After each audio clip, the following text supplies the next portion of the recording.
காங்கிரஸுக்குள் உருவாகி வரக்கூடிய செங்கோட்டையன் தான் மாணிக்கம் தாக்கூர். வேற ஒண்ணுமே கிடையாது. உள்ளடி செய்யற அளவுக்கு நீ வந்துட்டு ஊக்கப்படுத்துற அப்படின்னா அதே உள்ளடியை வந்துட்டு திமுக செய்யாதா? தளபதியால செய்ய முடியாதா? இதுக்கு மேல நீங்க எம்பி ஆவீங்கன்ற எண்ணம் ஏதாவது உண்டு உங்களுக்கு இருந்துச்சுன்னா விஜய் முடிவு சொல்ல போனோம்னா அதை டெலீட் பண்ணிட்டுங்க. 2G அவிடும் உண்மைகள் இருக்கா புத்தகம் எழுதி போட்டாரு. ஏன் உங்க காங்கிரஸ்ல இருந்து ஒரு பதில் புத்தகம் மாணிக்கம் தாக்கூர் போட வேண்டியதானே? நாங்க எல்லாம் காரணம் நீ மட்டுமே தான் அப்படி சொல்லுங்க பார்ப்போம். திமுக இங்க 4 ஆண்டு ஆட்சி காலத்துல செய்த தவறுகளை எல்லாம் நாங்க தூக்கி சுமந்துட்டு இருக்கோம். எதை சுமந்தீங்க சொல்லுங்க. காசு கொடுக்க வந்தாங்கன்னா 5000 போறாது, 50,000 கொடுங்க, கூட கேட்டு வாங்குங்க. எங்க தலைவர் மாதிரி நாங்க விஜய் மாதிரி நல்ல வசதியா வாழணும் அப்படின்னு சொல்லி அப்படிலாம் உறுதிமொழி எடுக்கணும். நீ பணமே வாங்க மாட்டோம் அப்படி சொல்லிவிட்டு கொடுத்தா வாங்கிக்கங்க. அது ஒரு லூசு. சர்மிளா டாக்கீஸ் நேயர்களுக்கு வணக்கம். நேர்காணலில் நாம் சந்திக்கிருப்பவர் மூத்த பத்திரிகையாளர், அரசியல் திறனாய்வாளர் திரு ஐயநாதன் அவர்கள். வணக்கம். வணக்கம். மீண்டும் போர்க்கொடி தூக்கியிருக்கிறார் எம்பி மாணிக்கம் தாக்கூர். திமுக கிட்ட இருந்து நாங்க கமிஷன் எதிர்பார்க்கல, மரியாதை தான் நாங்க எதிர்பார்க்கிறோம், மரியாதை கொடுங்க, இல்லை நாங்களும் திருப்பி அடிப்போம் அப்படின்னு பேசியிருக்காரு. குறிப்பாக மதுரை வடக்கு திமுக எம்எல்ஏ தளபதியினுடைய தொகுதியாக பார்க்கப்படுது. அந்த தொகுதி தான் நம்ம லட்சியம். எந்த தொகுதி வாங்குறோமோ இல்லையோ, மதுரை வடக்கு நம்ம வாங்கியே ஆகணும், அங்க ஜெயித்தே ஆகணும், அதுதான் நமக்கு லட்சியம், BLA2 வேலை பாருங்க அப்படின்னு கட்சிக்காரர்களுக்கு அறிவுறுத்தல் கொடுத்திருக்கார் மாணிக்கம் தாக்கூர். ஆனால் இதற்கு எதிராக காங்கிரஸ் கட்சியிலிருந்தே பல எதிர்ப்புகளும் வரதையும் பார்க்க முடியுது. இவங்க கூட்டணியை சிதைக்கக்கூடிய வேலையை பார்க்கிறாங்க அப்படின்னு காங்கிரசினுடைய மூத்த தலைவர் கோபனா கூட சொல்லியிருக்காரு. சசிகாந்த் செந்திலும் இதற்கு எதிராகத்தான் அவரும் தன்னுடைய கருத்தை பதிவு செய்திருக்காரு. இது எப்படி நம்ம எடுத்துக்கிறது? உங்களுடைய பார்வை என்ன? அது முழுக்க என்னன்னா, காங்கிரஸ் கூட்டணியை வந்துட்டு பலமிழக்க செய்ய வேண்டும் அப்படின்னு எடுத்துக்கொண்ட முயற்சி தான் விஜய் இறக்கப்பட்டதுலேருந்து எல்லாமே. இப்போ அந்த வேலை காங்கிரஸ்குள்ளே இருந்தும் நடக்குது. இது வந்துட்டு ராகுல் காந்திக்கு நல்லா புரியும், இவங்க ஏன் செய்கிறாங்க அப்படின்றது. ஏன்னா காங்கிரஸ் கட்சி வந்துட்டு திமுக கூட்டணியில் 25 இடம் பிடிக்குதா கேட்குதா, 35 இடம் கேட்குதா அப்படின்றது இல்லை, ஜெயிக்கிறத வச்சுக்கிட்டு என்ன செய்யுது. இப்போ இங்கேருந்து 10 எம்பிக்கள் போனாங்க, தமிழ்நாடு புதுச்சேரியில் 10 எம்பிக்கள் போனாங்க. அங்கே வலிமையாக வந்துட்டு இந்தியா கூட்டணியின் சார்பாக அங்கே பேசுகிறாங்க. தமிழ்நாட்டை சேர்ந்த 22 திமுக எம்பிக்கள் பேசுகிறாங்க, கம்யூனிஸ்டுகளை சேர்ந்த 4 எம்பிக்கள் பேசுகிறாங்க, விடுதலை சிறுத்தைகளோட 2 எம்பிக்கள் பேசுகிறாங்க. இவ்வளோ பேரும் சேர்ந்து பேசுகிறாங்க. அங்கே பார்த்தீங்கன்னா அந்த கூட்டு இயக்கம் வந்துட்டு மக்களவையில் ரொம்ப நல்லா நடக்குது. பாசிசத்துக்கு எதிரான இந்திய அளவில் ஒரு பலத்த குரலாக ஒலிப்பதற்கு தமிழ்நாடு ஒரு முக்கிய பங்கு வகிக்கிறது. இல்லை நீங்கள் பார்க்கணும். அப்படிப்பட்ட சூழலில் இந்த தேர்தலில் வந்துட்டு இந்த கூட்டணியை வந்துட்டு சதைக்கணும்னு நினைக்கக்கூடிய ஒரு வேலையை தான் வந்துட்டு முதல்ல விஜய் செஞ்சார். விஜய் வந்துட்டு என்னன்னா கம்ப்ளீட்டாக எடுத்தோடனே பார்த்தீங்கன்னா அவர் தாவேக்காவது விடுதலை சிறுத்தைகளை குறி வச்சு வந்தார். அப்புறம் மற்ற கட்சிகளும் குறி வச்சார், எதுவும் நடக்கல. விடுதலை சிறுத்தைகள் எடுத்த உடனே வந்துட்டு மூக்கறுப்பு செஞ்சுட்டு உனக்கு அதுக்கு முதல்ல அந்த அளவுக்கு நீ வளரவும்ல, அந்த அருகதை இல்லைன்னு சொல்லிட்டாங்க. அது முடிஞ்சு போச்சு. அதுக்கப்புறம் வந்துட்டு இவங்க வராங்க. இவங்க அந்த தேர்தல் அப்போ வராங்க. தேர்தல் அப்போ வரும்போது அதுக்கு வந்துட்டு 2 அடிப்படை வச்சுட்டு வராங்க. தமிழ்நாடு காங்கிரஸ் கமிட்டியினுடைய பலத்துக்கு ஏற்ற மாதிரி இல்லை அப்படின்ட்டு ஒன்று. 2வது விஷயம் ஆட்சியில் பங்கு, அதிகாரத்தில் பங்கு அப்படின்னு கேட்குறாங்க. இங்கே நல்லா யோசிச்சு பாருங்க, காங்கிரஸ் கட்சியினுடைய பலம் என்னது? காங்கிரஸ் கட்சி தனித்து போட்டியிட்டு 2014 மக்களவை தேர்தலில் என்ன ஆனது? தோக்கிறது மட்டுமே நான் சொல்லலை, டெபாசிட் பெற்றீங்களா? அப்போது உங்களுடைய பலம் இவ்வளோதானே வரும்போது காங்கிரஸ் கட்சியுடைய பலம் என்ன தெரியுமான்னு மக்கள்கிட்ட குரல் கொடுத்து பேசுறது அப்படின்றது என்னது? 2019 2024 நீங்கள் ஜெயிச்சதுக்கு காரணம், எல்லாரும் ஜெயிச்சதுக்கு காரணம் திமுகவினுடைய பலம். திமுகவினுடைய பலம் இல்லைன்னா நீங்கள் ஜெயிக்க போகிறதில்லை. ஆட்சியிலும் அதிகாரத்திலும் பங்கு அப்படின்றத அந்த தீய பற்ற வைத்தது விஜய் அவர்கள் தான். அவர் பேசிய பிறகுதான் இன்றைக்கு தமிழ்நாடு முழுக்க அது பேசப்பொருளாக இருக்கு. மாணிக்கம் தாக்கூருக்கு அவர் தான் தலைவரோ? மாணிக்கம் தாக்கூர், அப்புறம் அந்த பிரவீன் சக்கரவர்த்தி இவங்களுக்கெல்லாம் வந்துட்டு அவர் தான் தலைவரோ? வெக்கமாலே உங்களுக்கு இப்படி பேசுறதுக்கு? நீங்கள் எவ்வளோ காலத்து அரசியல்வாதி? பிரவீன் சக்கரவர்த்தியை விடுங்க, யாருன்னே தெரியாது, அனாமதேயம். மாணிக்கம் தாக்கூருக்கு என்ன கேடு? உங்களால் விருதுநகர் சட்டப்பேரவைக்கு உட்பட்ட ஒரு தொகுதியில் உங்களால் ஒரு காங்கிரஸ்காரனை நிற்க வச்சு ஜெயிக்க முடியுமா? திமுகனுடைய ஆதரவு இல்லாமல், அதிமுகனுடைய ஆதரவு இல்லாமல் ஒரே ஒருத்தனை டெபாசிட் வாங்க வைக்க பார்ப்போம். நாம் தமிழரை விட ஒரு 1000 ஓட்டு சேர்த்து வாங்க பார்ப்போம். இல்ல அமைச்சர் ராஜகண்ணப்பன், திமுக எம்எல்ஏ தளபதி போன்ற ஆட்கள் வந்து காங்கிரஸை விமர்சிக்கும் போது அந்த எதிர்கருத்துக்கள் வரதானே செய்யும். இல்ல அதெல்லாம் கிடையாதுங்க. நீங்க தானே முதல்ல ஆரம்பிச்சீங்க. நீங்க எப்படி ஆரம்பிக்கணும்? உங்க கட்சி வந்துட்டு ஒரு உயர்மட்ட குழு போட்டுச்சு. சோடங்கர், கிரீஷ் சோடங்கர் தலைமையில ஒரு குழு போச்சு. அந்த குழு அண்ணா அறிவாலயத்துக்கு போச்சு. அது ரிப்போர்ட்டை கொடுக்குது. இங்க இருந்து ஒரு குழு வந்துட்டு கனிமொழி தலைமையில போச்சு. அது உங்களுக்கு தலைவரை சந்திச்சுது. அடுத்த குழு வந்துட்டு 22ஆம் தேதி போட போறேன்னு சொல்றாரு யாரு ஸ்டாலின். அதுக்கப்புறம் நடுவுல நீங்க பேசுறீங்கன்னா உங்களுடைய அர்த்தம் என்ன? புரியுதா உங்களுக்கு? ஸோ இவங்களுடைய அர்த்தம் என்னன்னா, உங்களுடைய நோக்கம் என்னன்னா, திமுக கூட்டணியை பலவீனப்படுத்தணும். பலவீனப்படுத்தணும் அப்படின்னா காங்கிரஸ் கட்சியை வந்துட்டு மையப்படுத்தி, காங்கிரஸ் கட்சிக்கு ஒரு இடம் தரல. நீ ஒரு எம்பி, 18 எம்எல்ஏக்கள் இருக்காங்க. ஒரு எம்எல்ஏ உங்களுக்கு ஆதரவு குரல் கொடுத்தானா? ஒரே ஒரு எம்எல்ஏ கிடையாது. விஜய் தானே வெளில போயிடுச்சு. ஸோ 17 எம்எல்ஏக்கள். அப்படி என்ன இருக்குது உங்களுக்கு? அப்ப நீங்க யாரோட குரலை பிரதிபலிக்கிறீங்க? ராகுல் காந்தி பேச சொன்னாரா? ராகுல் காந்தி சந்தித்து வந்த பிறகுதான் மாணிக்கம் தாக்கூர் இப்படி பேசுறாரு. அப்ப ராகுல் காந்தி கொடுத்த ஒரு சப்போர்ட்னால தான் இது நடக்குது. ராகுல் காந்தி எப்படி உங்களை சப்போர்ட் பண்ணுவார்? நீங்க யோசிச்சு பாருங்க. ஒரு விஜயோட போனா 18 எம்எல்ஏக்கள் ஜெயிப்பாங்களா? 10 எம்பிக்கள் சாத்தியமா? இதை தாண்டி எப்படி ராகுல் காந்தி திங்க் பண்ணி காங்கிரஸுக்கு திமுக எதிராக போ அப்படின்னு சொல்லுவாரு? அவர் நேரம் விஜயை கூப்பிட போறாரு, பேச போறாரு. எவ்வளவு சீட்டு? 70 சீட்டு. எத்தனை அமைச்சர்கள்? 10 அமைச்சர்கள். எத்தனை மத்திய அமைச்சர்கள் அப்படின்னா 20 அமைச்சர்கள். ஏதோ சொல்லிட்டு கடற்கடன்னு போட்டு கையெழுத்து போட்டு முடிச்சுட்டு டெல்லியில் அவர் அனுமதி சொல்லிட்டு போயிட்டே இருக்கலாமே. ஏன் செய்யல? காங்கிரஸ் நிறைய மாநிலங்கள் இதுதான் பண்றாங்களே. தொடர்ந்து பீகார்லயும் அதே தான் நடந்துச்சு. தேஜஸ்வி யாதவ் வந்து சிஎம் வேட்பாளராக செய்வதற்கே வந்து கடைசி வாரம் தான் அது அறிவிப்பு செய்யறாங்க. ஆமா, அதெல்லாம் நடக்கதான் செய்யுது. ஆமா, அதான் சொல்ல வரேன். அவங்களுக்கு அதாவது எப்படி தெரியுங்களா? ராகுல் காந்தி எல்லாத்தையும் செய்வாரு. இப்போதைக்கு ராகுல் காந்தி எல்லாம் செய்வார். அவருடைய செல்வாக்களை எல்லாம் கட்சியை நிலைநிறுத்துவார், பாப்புலர் ஆக்குவார். இவங்க வந்துட்டு நடுவில் இருந்துட்டு இந்த பழைய சக்திகள் வந்துட்டு என்ன பண்ணுவோம்? அந்த இடம் கேளு, இவ்வளோ கேளு, அமைச்சரவை கேளு, அப்படி இப்படி சேர்ந்து குழப்புவாங்க. இதே தான் பீகார்லேயும் நடந்துச்சு. இப்போ தமிழ்நாட்டிலையும் நடக்குது. நாளைக்கு விடுதலை சிறுத்தைகள், திமுக எல்லாருமே வந்துட்டு காங்கிரஸ் கூட்டணி தானே, சரிங்க எங்களுக்கு வந்துட்டு கர்நாடகாவில் 10 சீட்டை கொடுங்க. விடுதலை சிறுத்தைகள் எங்களுக்கு வந்துட்டு 5 சீட்டை கொடுங்க. இருக்குல்ல, தமிழருடைய ஸ்ட்ரென்த் இருக்குல்ல, கொடுங்கன்றாங்க. என்ன பண்ணுவீங்க நீங்க? உங்களுக்கு இருக்க 2% விட அங்கே ஜாஸ்தி. 1 கோடி தமிழர் இருக்கான். திமுக அங்கே தனித்து போட்டியிடுறது அப்படின்னு முடிவெடுத்துச்சு அப்படின்னோம்னா எப்படி 25 லட்சம் ஓட்டை வாங்கிடும். கிளீன் பண்ணிட்டு போயிட்டே இருக்கலாம். ஆந்திராவில் கூடூர் வரைக்கும் இருக்குது தமிழனுடைய பாப்புலேஷன். காங்கிரஸை தாண்டி அந்த இடத்துல திமுகவாலையும் அண்ணா திமுகவாலையும் ஷைன் பண்ண முடியும். அதுவும் திமுகவால் ஷைன் பண்ண முடியும். புரியுதுங்களா? நகரி எல்லாம் ஃபுல் அண்ட் ஃபுல்லு தமிழன் தான். புரியுதுங்களா? அப்போ இங்க விடயமே வேற. திமுக தன்னை சுருக்கிக்கிட்டு இருக்கிறத வச்சுக்கிட்டு இவர் வந்துட்டு விளையாடுறாரு.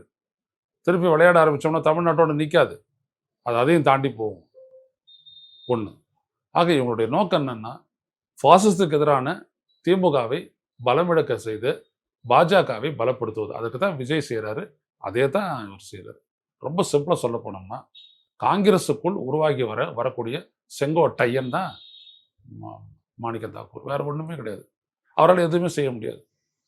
அவர் தூக்கி வெளில போட்டாங்கன்னு வச்சுக்கோங்க, காங்கிரஸில் விட்டு வெளில போயிட்டாங்கன்னு வச்சுக்கோங்க, அதுக்கப்புறம் அவர் ஒன்றுமே இல்லை. அவர் போயிட்டு இந்தாண்ட மெர்ஜ் ஆவார். அவரும் அந்த பிரவீன் சக்கரவர்த்தி, இவங்க 2 பேரும் மெர்ஜ் ஆவாங்க. இந்த 2 பேர் தவிர வேறு யாரும் பேசலை. இவர் கூட நிறுத்திக்கிட்டார். யார்? இந்த திருச்சி வேலுச்சாமி கூட. புரியுதுங்களா? ஒன்றுமே இல்லாத போயிடுவீங்க. அவ்வளோதான். தமிழ்நாட்டு மக்கள் மத்தியில் திமுகவுக்கு இருக்கக்கூடிய செல்வாக்கை சிதைக்கிறதுக்கு அதிமுகலையும் பாஜகவாலையும் முடியலன்னு வரும்போது நீங்க அதை கையில் எடுக்கிறீங்க அப்படின்னா என்னன்னு புரியாதா மக்களுக்கு? ரெண்டாவது இவர் என்ன சொல்றாரு? மக்கள் தீர்மானிப்பார்கள், கூட்டணி ஆட்சி வேண்டுமா அப்படின்னு சொல்லி. மக்கள் எப்படி தீர்மானிப்பாங்க? உனக்கு ஒரு ஓட்டு இருக்குது மாணிக்கம் தாக்கூருக்கு, நீ எடுத்துட்டு போயிட்டு அந்த ஓட்டை வந்து காங்கிரஸ்காரனுக்கு போட போற. அந்த ஓட்டை வந்து உடனே கூட்டணி ஆட்சி தீர்மானிச்சிருமா? அறிவு இருக்குதா உனக்கு? நாடாளுமன்ற உறுப்பினர் தானே. அது எப்படி ஆகும்? அது ஒருத்தர் போறான், ஒரு கேண்டிடேட் ஓட்டு போட்டு வர போறான், அவ்வளவுதானே ஜனநாயகத்தில் உரிமை. அது எப்படி கூட்டணி ஆட்சியா இல்லையான்னு முடிவு தீர்மானிக்கும். தேர்தல் முடிவு தீர்மானிக்கணும், அது பரவாயில்ல. மக்கள் தீர்மானிப்பார்கள். மக்கள் எப்படி தீர்மானிப்பாங்க? திமுக ஐடி வந்து விமர்சனம் பண்றாங்க, எங்களை வந்து தனிப்பட்ட ரீதியாக விமர்சனம் பண்றாங்க. எங்க ஐடி விமர்சனம் பண்ணுது, ஆட்டுக்குட்டி விமர்சனம் பண்ணுது, அந்த கதையெல்லாம் வேணாம். எழுப்புற கேள்விக்கு பதில் சொல்லுங்க. நாங்களாம் பத்திரிகையாளர்கள் ஊடகத்தில் உட்காந்து தான் பேசுகிறோம். உங்களுடைய கட்சியின் சார்பாக தான் வராங்க. பதில் சொல்லுங்க பார்ப்போம். உங்ககிட்ட என்ன பதில் இருக்கு? என்ன சொல்றாரு தெரியுங்களா? மக்கள் தீர்மானிப்பாங்கன்ற பேர்ல கூட்டணி போட்டு இடத்த வாங்கிக்க, அதுக்கப்புறம் உள்ளடி வேலை செய்வோம் அப்படின்றாரு இவரு. திமுகனுக்கு புரியாதான். இதெல்லாம் 80லே நடந்து திமுக புரிஞ்சுக்கிட்ட ஒரு விடயம் தான். காங்கிரஸ் போட்டியிடுற தொகுதியில் இவங்க எல்லாம் ஓட்டு போட்டுருவாங்க. திமுக போட்டியிடும் போது உள்ளடி வேலை செய்வாங்க. ஆனா அப்போவாது காங்கிரஸ் கட்சிக்கு ஒரு செல்வாக்கு இருந்தது. இப்போ என்ன இருக்குதுங்க? நீங்க அப்புறம் அங்க கரூர்ல போட்டியிட்ட ஜோதிமணி, நீங்கெல்லாம் டெபாசிட் இருந்தவங்க தானே? உள்ளாட்சி தேர்தலில் உன்னால போட்டியிட முடிஞ்சிச்சா? போன உள்ளாட்சிக்கு முந்தைய உள்ளாட்சி நடந்துச்சே, அந்த உள்ளாட்சி தேர்தலில் முதல்ல காங்கிரஸ் கட்சியால போட்டியிட முடிஞ்சிச்சா உங்களால? ஒதுங்கி நின்ட்டீங்கல்ல. விஜயதரணி தவிர வேற யாராவது போட்டியிட்டீங்களா? பாஜக நின்னாங்க 5.37% ஓட்டு வாங்கினாங்க, ரைட்டு. நீங்க 5.7% ஓட்டு வாங்கின நீங்க போட்டியிடவே இல்லையே களத்துல. அப்புறம் எனக்கு ஸ்ட்ரென்த் இருக்குது, திமுகவுக்கு இவ்வளவுதான், நாங்க அவ்வளவுதான், எதை வச்சு சொல்றேன்? நிரூபிச்சிருக்கேன் எப்பயாவது? முதலமைச்சர் கட்சியினுடைய தலைமையகமான சத்தியமூர்த்தி பவனை தாண்டி அந்த ரோட்ல வந்துட்டு கூட ஒரு போராட்டத்தை பாலிடிக்ஸ் பண்ணதில்லை நீங்க. இந்த 5 ஆண்டு காலத்துல நீங்க வந்துட்டு செல்வாக்கு மிக்க கட்சியான காங்கிரஸ் அப்படின்னு சொல்லும் போது உங்களுக்கு சிரிப்பு வரல? கேட்குறேன். நான் ஒரு பத்திரிகையாளன் தான், ஆனா எனக்கு தமிழ்நாட்டினுடைய நலன் முக்கியம். ஏன்னா நீ வந்துட்டு தமிழ்நாட்டினுடைய நலனை போட்டு கொடுக்குற. இந்த காங்கிரஸ்காரனுடைய புத்தியே தான். நான் எல்லா காங்கிரஸ்காரனையும் சொல்லலை. அவனுடைய புத்தி என்னன்னா, கடைசி நேரத்தில் கவுத்து விட்டு கொஞ்சம் பலம் தான், ஆனா அதை வச்சு உன்னை நான் கவுத்து விட்டு வேடிக்கை பார்க்கறது.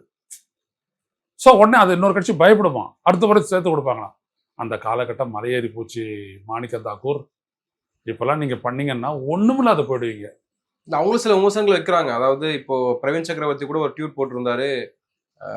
ஆர்எஸ் பாரதி அவர்கள் சொல்லியிருந்தாரு, அந்த 5000 ரூபாய் பணம் கொடுத்துருக்குறோம், இனிமேல்லாம் வந்து கூட்டணி ஆட்சி அதிகாரத்தில் பங்குன்னெலாம் கேட்கக்கூடாது, அது பெரிய அளவுக்கு தாக்கத்தை ஏற்படுத்திருக்குன்னு பேசியிருந்தாரு. ஆனால் பிரவீன் சக்கரவர்த்தி என்ன சொல்றாரு, இதே மாதிரி கடந்த 8 மாநிலங்கள்லையும் இதே மாதிரியான ஸ்கீம்ஸ் வந்து தேர்தல் நேரத்தில் பண்ணியிருக்காங்க, ஆனால் பெரிய பலன் கொடுத்ததில்ல.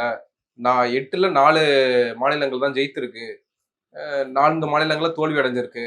அப்போ அதனால இதை வச்சுட்டாலாம் பேச முடியாது அப்படின்னு அவர் சொல்றாரு. சரி, இதை வச்சு பேச முடியாது, இதை வச்சு திமுக ஜெயிக்காது, அப்புறம் காங்கிரஸ் தனியா போயிடலாமே. இதை வச்சு திமுக ஜெயிக்காது இல்லையா? ஏன்னா பிரவீன் சக்கரவர்த்தி சொல்றாரு, பெரிய நிபுணத்துவம் வாய்ந்தவர் அவர் சொல்றாரு இல்லையா, தனியா நில்லுங்க, இல்ல விஜயோட போயிட்டு நாங்க சேர்த்துக்கிறோம்ட்டு சொல்லுங்க, என்ன கிழிக்கிறீங்கன்னு பார்ப்போம். 5000 கிடைக்குதா, நீங்க கிழிக்கிறீங்களான்றதை பார்ப்போம். எங்க தமிழ்நாட்டு மக்கள் என்ன ஒன்றும் தெரியாதவங்களா? அவங்களாட்ட லூசுங்களா அவங்க? தமிழ்நாட்டு மக்களுக்கு விவரம் தெரியாதா? என்ன பேசுறீங்க நீங்களாம் காங்கிரஸ்காரன் பேசிக்கிட்டு? ஒரே ஒண்ணுதான் இவங்களுக்கு, ஒன்னே ஒண்ணுதான், இந்த காங்கிரஸ் வெறுப்புணர்வு. அப்படி திமுக வெறுப்புணர்வு ஒருத்தருக்கும் காங்கிரஸ்காரன் கொஞ்சம் பேர்கிட்ட இருக்கும். அது கொஞ்சம் தான் இருக்குது. இப்போ எவ்வளோ காங்கிரஸ்காரன் இருக்கான், அவனெல்லாம் ஒழுங்காக தான் இருக்கிறான். இப்போ ஐயா கோபண்ணா இல்லையா, இந்த செல்வ பெருந்தங்கள்லாம் இல்லையா, அவங்களாம் எப்படி நேர்த்தியாக பேசிட்டு போகிறாங்க, அது பேசிட்டு போங்க. கேட்குறத நீங்கள் கேளுங்க, அதை பற்றி ஒன்றுமே இல்லை. அது நீங்களாச்சும் திமுக தலைமையாச்சு. ஆனால் வெளியில் வந்துட்டு நீ பேசும்போது, நீ பேசக்கூடிய பேச்சை வந்துட்டு கேள்வி கேட்கக்கூடிய உரிமை பத்திரிகையாளர்களுக்கு உண்டு, தமிழ்நாட்டுக்கு உண்டு. நான் அதான் கேட்குறேன். உள்ளடி செய்கிற அளவுக்கு நீ வந்துட்டு ஊக்கப்படுத்துற அப்படின்னோம்னா, அதே உள்ளடியை வந்துட்டு திமுக செய்யாதா? தளபதியால் செய்ய முடியாதா? இதுக்கு மேலே நீங்கள் எம்பி ஆவீங்கன்ற எண்ணம் ஏதாவது உண்டு உங்களுக்கு இருந்துச்சுன்னா, விஜய் முடிவில் சொல்ல போனோன்னா அதை டிலீட் பண்ணிட்டுங்க. புரியுதுங்களா? ஸோ நீங்கள் செங்கோட்டையன் வேலை பார்க்குறீங்க. செங்கோட்டையன் மாதிரியும் மானம் இழந்து மரியாதை இழந்து கடைசியில் தாவேக்காவோட மெர்ஜ் ஆவீங்க. இவ்வளோதான். உங்களால் ஒன்றும் பண்ண முடியாது. உங்களால் இன்னொன்றும் நடக்க போகுது. காங்கிரஸ் ஒரு வேளை உங்களால் ஒன்று ஆச்சு அப்படின்னோம்னா உடைய கூட செய்யலாம். நீங்கள் உங்களாட்டம் நீங்கள் இந்த பிரவீன் சக்கரவர்த்தியெல்லாம் போட்டு உடச்சிக்கிட்டு கூட நீங்கள் போயிட்டு, ஏன்னா உங்களுடைய நோக்கம் என்ன? தமிழ்நாட்டில் திமுகவை வீழ்த்தணும், அவ்வளோதானே? அதானே உங்களுடைய 2 பேருடைய நோக்கம். உங்களோட சேர்ந்து இந்த வேலுச்சாமி, திருச்சி வேலுச்சாமி, அவர் மாபெரும் மக்கள் தலைவர், உங்களுக்கு தெரியும். அவர் அப்படி நடந்தா ஊர்வலம், உட்காந்தா மாநாடு, அவர் அவ்வளோ பெரிய தலைவர். அவரெல்லாம் கூட சேர்த்துக்கங்க. சேர்த்துக்கிட்டு பார்க்கலாம் தமிழ்நாட்டில் நீங்கள் என்ன விதமான அசைவை ஏற்படுத்துறீங்கன்னு பார்ப்போம். செய்யுங்க. இல்லை, எங்களுக்கு பிரியாணி கொடுக்கறதுக்கெல்லாம் காசு இல்லை, நாங்கள் வந்து காசு கொடுக்க முடியாது, இருந்தாலும் எங்ககிட்ட டீ கொடுக்குற அளவுக்கு காசு இருக்குது, அதை வச்சு நாங்கள் கூட்டத்தை போடுறோம், நாங்கள் யாருன்னு காட்டுறோம் அப்படின்றாரு. டீ குடித்த காலத்தில் இருந்தப்போ தான் உங்களுடைய காங்கிரஸ் கட்சியை வந்துட்டு ஆட்சி அதிகாரத்திலேருந்து தூக்கி எறிந்த கட்சிக்கு திமுக. அது முதல்ல புரிஞ்சுக்கங்க. டீயும் பண்ணும் சாப்பிட்டுட்டு சௌரழுத்த பிரச்சாரத்தின் மூலமா காங்கிரஸ் கட்சியை தமிழ்நாட்டு அதிகாரத்திலிருந்து தூக்கி எறிந்த கட்சி தான் திமுக.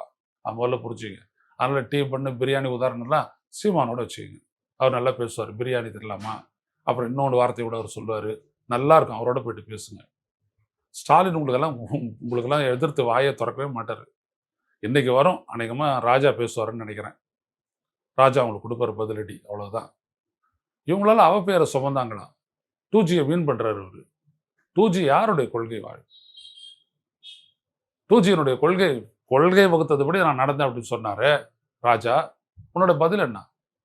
உன் மன்மோகன் சிங்கனுடைய பதில் என்ன? சுமந்தது திமுக. அதை முதல்ல தெரிஞ்சுக்கங்க நீங்க. 2G அவிடும் உண்மைகள் இருக்கா புத்தகம் எழுதி போட்டாரு. ஏன் உங்க காங்கிரஸ்ல இருந்து ஒரு பதில் புத்தகம் மாணிக்கம் தாக்கூர் போட வேண்டியதானே? நாங்கள் எல்லாம் காரணம், நீ மட்டுமே தான் அப்படி சொல்லுங்க பார்ப்போம். அடுத்தவன் அடிச்சானா அதுல ஷேர் அடிச்சுட்டு போற அளவுக்கு நீ வந்து கமிஷனை வாங்க மாட்டேன்னு சொல்ற ஆளா நீ? கமிஷன் வேண்டாம், மரியாதை தான் வேணும் உங்களுக்கு. கமிஷன்ற வார்த்தை ஏன் உனக்கு வந்துச்சு? என்ன டெல்லியில வாழ்ந்துருக்கிற, அதெல்லாம் பார்த்து பார்த்து பொறுமுறான் கமிஷன்ட்டு. அதாவது ஏதாவது ஒரு ப்ராஜெக்ட் வந்துச்சா என்னோட இதில் நிறைவேற்றுறீங்களா, அதில் ஒரு கமிஷன் வாங்கிக்கணும்னு முடிவு எடுக்கிறான். பாஜக தரமாட்டான், அடிப்பான். பாஜக ஓடி வந்துட்டான்.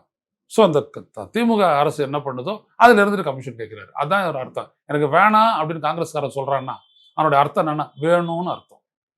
அதான் இந்த புது செங்கோட்டைன்னு கேட்கிறாரு, வேற ஒன்றும் இல்லை.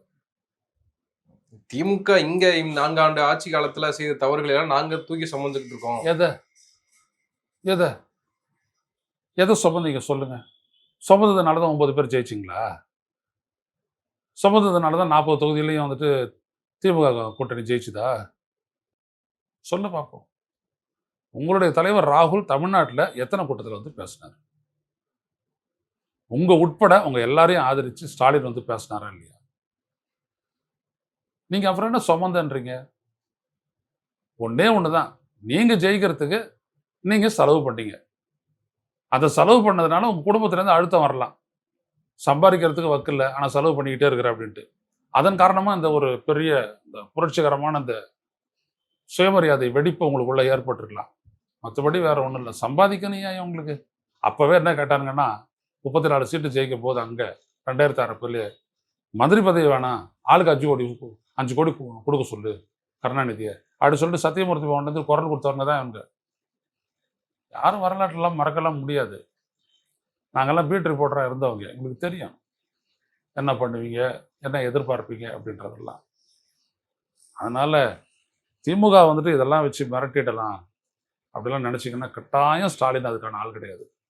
மென்மையாக இருந்தால் மென்மையாக இருப்பார், கடுமையாக இருந்தால் கடுமையாக இருப்பார். நீங்கள் அவரோட பழகி இருக்கிறதுனால தெரிஞ்சிருக்கணும் உங்களுக்கெல்லாம். உங்களுக்கு தெரியலன்னு நினைக்கிறேன்.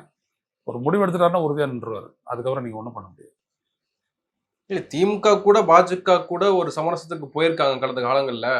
ஆனால் காங்கிரஸ் நேர் எதிராக களமாடிக்கொண்டே இருக்கு. தொடர்ந்து கோட்சே காந்தி கொலையிலிருந்து இப்போ வரைக்குமே நாங்கள் வந்து பாஜகவோட எதிரியாக நின்று நேருக்கு நேராக சண்டை போட்டுட்டு இருக்கோம் அப்படின்னு சொல்றாங்க. நீ சண்டை போடுறியா இல்லையா?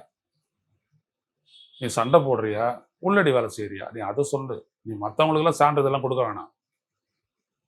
மாணிக்கம் தாக்கூர் பேசுறதை வச்சு வரலாற்றை புரிஞ்சு கொட்டுறக்கூடிய அளவுக்கு தமிழ்நாடு இருக்குது. நீ சொல்லு, நீ உள்ளடி வேலை செய்யறியா, நீ எதுக்கு செய்யறன்னு சொல்லு. நீ சொல்லு முதல்ல.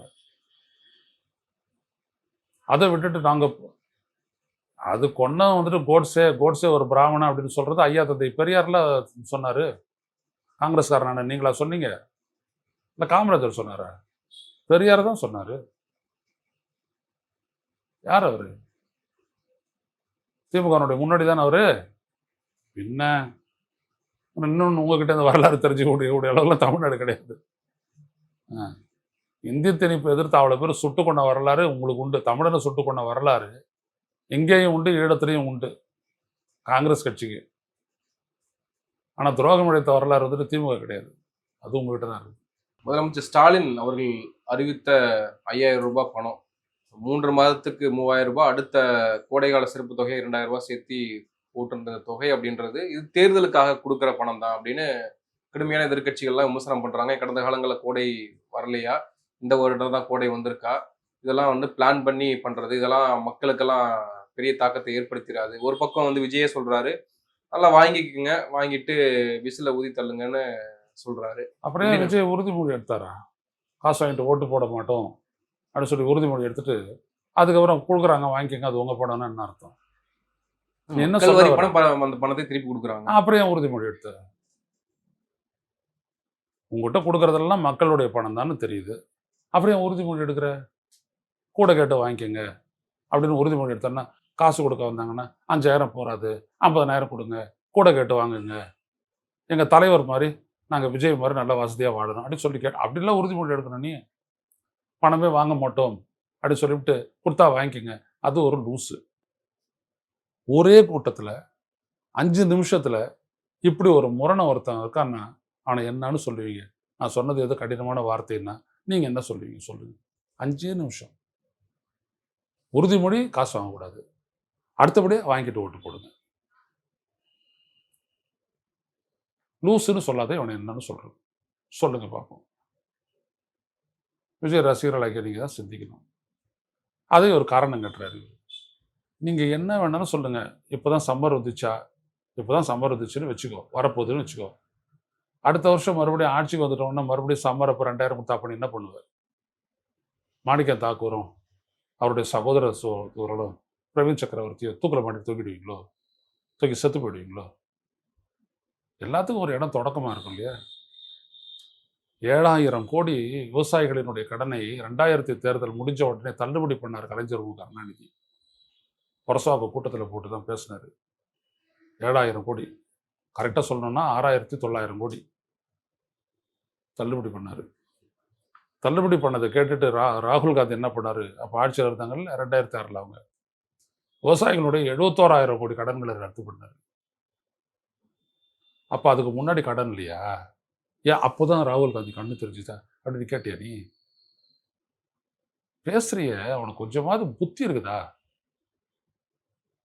ஒரு திட்டத்தை ஒருத்தர் நிறைவேற்றுறாருன்னா அந்த திட்டத்தினால பலனடைய போறவனுடைய மனநிலையிலேருந்து பேசாதான் நான் பேசுறேன். மாணிக்கம் தாக்கூருக்கு 5000 பிரச்சனை கிடையாது, பிரவீன் சக்கரவர்த்திக்கு 2000 பிரச்சனை கிடையாது. அவர் என்ன ஊட்டிக்கு காசை எதிர்பார்த்துட்டு இருக்கிறாரு. அவருக்கெல்லாம் காரெல்லாம் பிரம்மாண்டமாக வச்சுட்டு இருக்கிறாங்க. அவனுக்கெல்லாம் எங்கேருந்து சம்பாதிக்கிறாங்கன்னு யாருக்கும் தெரியாது. சம்பாரிச்சிட்டு இருக்கிறாங்க ஜாலியாக. அதனால இவங்க என்ன பண்ணுறாங்க? பாரதிய ஜனதாவோட ஒரு உறவு வச்சுக்கிறாங்க. இவங்களுடைய இல்காட்டன் வெல்த்தை காப்பாற்றுறதுக்கு பாரதிய ஜனதாவோட ஒரு பட்டும் படாமல் தொட்டும் தொடாமல் ஒரு உறவை வச்சுக்கிறாங்க. அந்த உறவை வச்சுக்கிட்ட உடனே அதுக்கு பாரதிய ஜனதா ஒரு வேலை கேட்குறான். அந்த வேலைக்கு தான் இப்போ அங்கே வந்துட்டு இப்படி செயல்பட்டுருக்கு திமுக கூட்டணிக்கு எதிராக. வேற ஒன்றுமே கிடையாது. அது இதை வந்துட்டு திமுக அது காங்கிரஸ்காரனுக்கு எல்லாருக்கும் புரியும். இதுவே மக்களவை தேர்தலாக இருந்ததுன்னா இதே மாணிக்கம் தாக்கூர் ஏதாவது பேசியிருப்பாரா? ஏன் அப்பெல்லாம் சுயமரியாதை இருந்துச்சா? 2 வருஷத்துக்கு முன்னாடி சுயமரியாதை அப்படியே திமுக கிட்ட இருந்து அப்படியே ஃப்ளோ ஆச்சா உங்க வீட்டுக்குள்ள? அப்போ நீ ஜெயிக்கணும். அப்போ சைலண்டா இருந்த. இப்போ எவனா ஒருத்தன் ஒரு 18 பேர் ஜெயிச்சிருக்கான், 17 பேர் இருக்காங்க கட்சியில், அவனை காலி பண்ணணும் பண்ற. உன் கூட ஒருத்தன் வரமாட்டான். நீங்க 2 பேரும் மட்டும்தான். கூடிய விரைவில் 2ல் 1 தான் நடக்கும். ஒன்று காங்கிரஸ் 2ஆக உடையறது கூட வாய்ப்பு இருக்குன்றாங்க. அப்படி 2ஆக உடையலாம். ஒரு தமிழ்நாடு காங்கிரஸ் கட்சி அப்படின்னு சொல்லிட்டு ஒன்று ஆரம்பிக்கலாம். அது திமுகவோட கூட்டணி போகலாம். இன்னொன்று இப்படி தனியாக போங்கி ஒன்றும் இல்லாத போயிடலாம். ராகுல் காந்தி கஷ்டப்பட்டு அதுக்கு உயிர் கொடுத்தாரு. அதை நீங்கள் அழிச்சிட்டு போயிடலாம். அதுக்கப்புறம் நீங்கள் போய்ட்டு தாவேக்காவோட போவீங்க, ஒன்றும் இல்லாத போவீங்க, அப்படியே மறைஞ்சு போயிடுவீங்க. இதுதான் நடக்க போகுது. பொறுத்திருந்து பாருங்க. இதில் தாவேக்கா கூட்டத்தில் முக்கியமாக ஒருத்தர் இறந்து போனார். அதை பற்றி பேசுகிற தாவேக்கா நிர்வாகிகள் முன்னாடி என்ன சொல்கிறாங்க? அவங்களாம் தாவேக்கா நிர்வாகி கிடையாது, நண்பர் பாஸ் வாங்கிட்டு வந்தாங்க அப்படின்னு சொன்னாங்க. ஆனால் உடனடியாக நண்பர் மூலியமாக அந்த ஃபோட்டோஸ் எல்லாம் வெளியில் வந்துச்சு. அவர் விஜய் கூட எடுத்துக்கிற ஃபோட்டோவே வெளியில் வந்துச்சு. அதெல்லாம் பார்த்தாங்க. அவர் தாவேக்கா நிர்வாகி கிடையாது, அவருக்கு ஏற்கனவே ஹார்ட் பேஷண்ட் தான், அவர் உடல்நலக்குறைவு ஏற்கனவே அவருக்கு இருந்ததுன்னா பலருமே சொன்னாங்க. ஆனால் கடைசியில் அதெல்லாம் இல்லை அப்படின்னு உறவினர் சொல்கிறாங்க. அந்த அன்னைக்கே ஒரு இறக்குறாரு அப்படின்னு தெரிஞ்ச அந்த அன்னைக்கே விருந்துகள் பரிமாறப்படுது. அருண்ராஜ் அவர்களுடைய தோட்டத்தில் விருந்துகளை சாப்பிட்றாங்க. இந்த செயல்பாடுகள் நம்ம எப்படி எடுத்துக்கிறது? பர்செப்ஷனல் டிஃபரன்ஸ் தான். இப்போ பாலாஜின்னு நினைக்கிறீங்க, தாவேக்கான்றது ஒரு கட்சின்னு நினைக்கிறீங்க. நான் அப்படின்னு நினைக்கல. கட்சி நினைச்சான்னா அவனுக்கு ஒரு பொறுப்புடைமை இருக்கும். நம்ம கட்சிக்காரன் ஆச்சுன்ற ஒரு துடிப்பு இருக்கும். கட்சியே இல்லைன்னா நீ என்ன நினைப்ப? விருந்துக்கு வந்தவன் எவனோ ஒருத்தர் செத்து போட்டான் நம்ம அப்படின்னுவீங்கல்ல, அப்படி இருக்கிறான் தாவேக்கா. ஸோ இவங்களை கட்சியாக நினைக்கிறது அந்த கட்சிக்காரனுக்கு தான் ஆபத்து. வேற ஒன்றும் இல்லை. யாரா வேணாலும் இருக்கட்டும். இப்போ 41 பேர் செத்து போனாங்களே, நிர்வாகிகள் அவங்க கட்சியினுடைய நிர்வாகிகளா? இல்ல ஆதவ அர்ஜுனா, அருண்ராஜனுடைய உடன்பிறப்புகளா? ஏன் அவங்களுக்கு 20 லட்சம் கொடுத்தீங்க? காசு கொடுக்காத இருக்கிறதுக்கு எதை வேணாலும் இவங்க எடுத்து சொல்லிடுவாங்க. சம்மந்தம் இல்ல, நாங்க ஒன்றும் கூப்பிடல, அவரு தான் வந்தாரு, அவர் உடனே வேற ஒரு கார்டை வச்சுட்டு வந்துட்டாரு, எப்படியோ உள்ள வந்துட்டாரு. அப்புறம் இன்னொரு 3 பேர் மயக்கம் போட்டு விழுந்தாங்களா, அவங்களாம் யாரு? புரிஞ்சுக்கங்க, பொறுப்பற்றவங்க, ஒரு அரசியல் கட்சி நடத்துறத தகுதியற்றவங்க, அரசியலுக்கு வரக்கூடிய அடிப்படை அறிவற்றவங்க அவங்க. அதனாலதான் அப்படி பேசுறாங்க. ஆனா பார்த்திபன் இதெல்லாம் சொன்னாரா? அந்த மாவட்ட கட்சி தலைவர் என்ன சொன்னாரு? மறுநாளே போயிட்டு 5 லட்சம் ரூபாய் கொடுக்குறாரு. கட்சி தராது, இந்த கட்சி தராது. விஜய் தரமாட்டாரு. விஜய் பத்தி தான் தெரிஞ்சு போச்சு எல்லாருக்கும் வெளியில. ஒரு பைசா எடுக்க மாட்டாரு வெளில அப்படின்ட்டு. புரியுதுங்களா? அது சிபிஐயும் இடியும் பார்த்துக்கிருவாங்க.